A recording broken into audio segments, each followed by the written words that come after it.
November 14 ലോക പ്രമേഹ ദിനമായി ആചരിക്കുന്നതിൻ്റെ ഭാഗമായി പുളിങ്ങോം കുടുംബാരോഗ്യ കേന്ദ്രത്തിൻ്റെ നേതൃത്വത്തിൽ സൗജന്യ രോഗനിർണയ ക്യാമ്പും ക്ലാസും സംഘടിപ്പിച്ചു. ജനപ്രതിനിധികളും വ്യാപാരികളും ഓട്ടോത്തൊഴിലാളികളും ആരോഗ്യ പ്രവർത്തകരും പങ്കെടുത്തു. This news brought to by Josco Jewellers. ഇനി സംശുദ്ധമായ സ്വർണം ചെറുപുഴയിൽ. ചെറുപുഴ ഗ്രാമപഞ്ചായത്ത് പുളിങ്ങോം കുടുംബാരോഗ്യ കേന്ദ്രത്തിൻ്റെ നേതൃത്വത്തിൽ പുളിങ്ങോത്ത് ലോക പ്രമേഹ ദിനാചരണം സംഘടിപ്പിച്ചു. വ്യാപാരി വ്യവസായി ഏകോപന സമിതി പുളിങ്ങോം യൂണിറ്റ്, സംയുക്ത ഓട്ടത്തൊഴിലാളി യൂണിയൻ പുളിങ്ങോം യൂണിറ്റ് എന്നിവയുമായി ചേർന്നാണ് പരിപാടി സംഘടിപ്പിച്ചത്. സൗജന്യ രോഗനിർണയ ക്യാമ്പ്, ബോധവൽക്കരണ ക്ലാസ് എന്നിവയും നടത്തി. ഗ്രാമപഞ്ചായത്ത് മെമ്പർ CBM തോമസ് ഉദ്ഘാടനം ചെയ്തു. ജോളി കാണ്ടാവനം അധ്യക്ഷത വഹിച്ചു. പുളിങ്ങോം കുടുംബാരോഗ്യ കേന്ദ്രം health inspector V. Muhammad Sharif class എടുത്തു. ഗ്രാമപഞ്ചായത്ത് അംഗം മാത്യു കാരത്താങ്കൽ, ജയൻ, അശ്വതി LS, ജിജി രാജൻ, റിൻഡോ മോൾ, M. രജിത എന്നിവർ സംസാരിച്ചു. അമ്മു, നിനക്ക് ഓർമ്മയുണ്ടോ നിന്റെ കുട്ടിക്കാലം?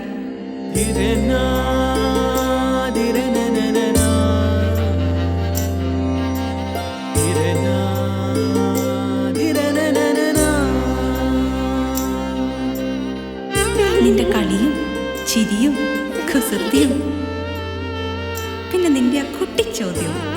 ഇതെനിക്ക് തരുമോ? തരില്ല. ഇതേ എനിക്ക് എന്റെ അമ്മ തന്നതാ. മുത്തശ്ശിക്ക് ഇതാര് കൊടുത്തതാ? മുത്തശ്ശിയുടെ അമ്മ കൊടുത്തത്. അപ്പൊ ഇത് ശരിക്കും മാറിയ?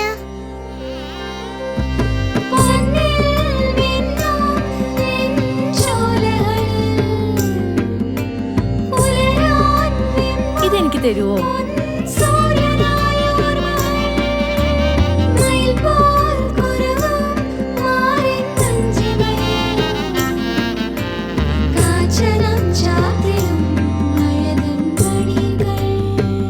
ചില ബന്ധങ്ങൾ പവിത്രമാണ്.